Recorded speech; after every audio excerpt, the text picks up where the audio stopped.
Good morning, students. Hope you all are fine and safe at home. Beta, in my previous video, we have learnt about some towns, some important towns of Middle India, and we have learnt about Hampi, है ना। हमने हम्पी के बारे में थोड़ी बहुत जानकारी हासिल की थी और सूरत भी हमने स्टार्ट किया था पढ़ना सूरत के बारे में।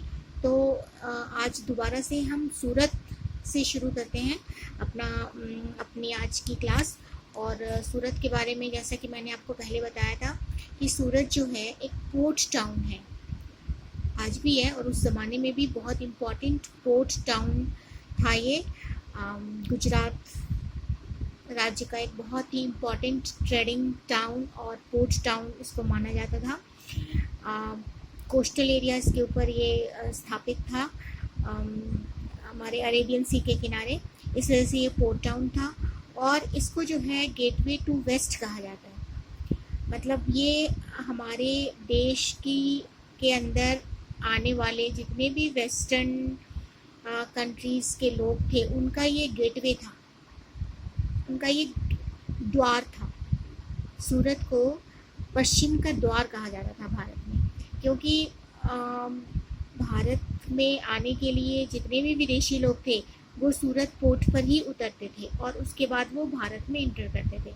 और in the same way Bharat से जो लोग विदेशों को जाते थे, वेस्टर्न कंट्रीज़ में जाते थे, मिडिल ईस्ट में जाते थे, वो भी सूरत पोर्ट से ही रवाना होते थे।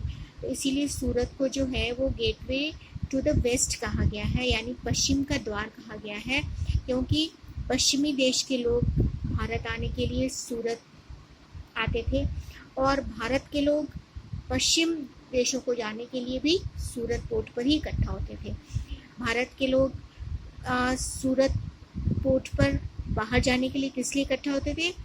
ज़्यादातर इसमें मुस्लिम तीर्थयात्री हुआ करते थे जो मक्का और मदीना की यात्रा करने के लिए सूरत पोर्ट पे इकट्ठा होते थे और फिर वहाँ से वो अरेबियन कंट्रीज़ की तरफ रवाना होते थे। और सूरत का इस्तेमाल विदेशी लोग कैसे करते थे भारत आने के लिए? तो विदेशी व्यापारी जितने भी थे, पश्चिमी देशों के जितने भी ट्रेडर्स थे, जितने भी मर्चेंट्स थे, अपने सामान के साथ वो सूरत पोर्ट पर पहले आकर रुकते थे। सूरत से फिर वो भारत में इंटर करते थे, भारत में प्रवेश करते थे। तो इस तरह से सूरत जो है वो गेटवे टू द वेस्ट कहा जाता है सूरत को, ठीक है ना। सूरत को जो है पश्चिम का द्वार कहा जाता है। उसके बाद जो है सूरत, आपको पता ही है कि रिटेल और होलसेल का बहुत ही बड़ा मार्केट है।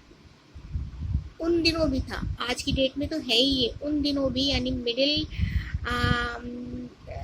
टाइम में भी, मध्यकालीन समय में भी सूरत जो है वो रिटेल और होलसेल के लिए फेमस था।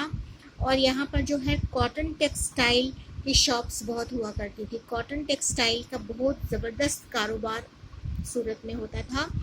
और सूरत की जो टेक्सटाइल थी ना, यानी सूरत का जो कपड़ा था वो गोल्ड बॉर्डर के लिए बहुत फेमस माना जाता था। मतलब सूरत के कपड़ों में, सूरत की बनी फैक्ट्रीज़ में जो कपड़े बन कर के तैयार होते थे, वहाँ पर उन कपड़ों में सोने का लेस लगाया जाता था, सोने का बॉर्डर होता था, सोने की तारों का कढ़ाई किया जाता था, उसमें एम्ब्रॉयडरी वर्क बहुत ज़्यादा फेमस था, है ना। तो सूरत इसलिए फेमस था, एक तो पोर्ट टाउन हो गया, इसकी वजह से इसकी इम्पोर्टेंस बहुत ज़्यादा थी।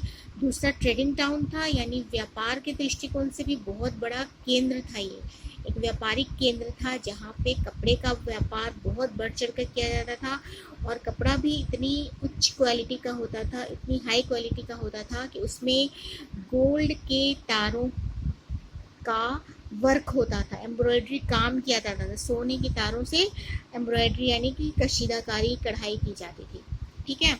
तो इस वजह से जो है सूरत बहुत ज़्यादा इम्पोर्टेंट माना गया। और यहाँ पर सूरत ही वो ऐसा शहर है भारत में जहाँ पर पोर्टुगीज़, डच और ब्रिटिशर्स ने सबसे पहली फैक्ट्री अपनी स्थापित की थी सूरत शहर में।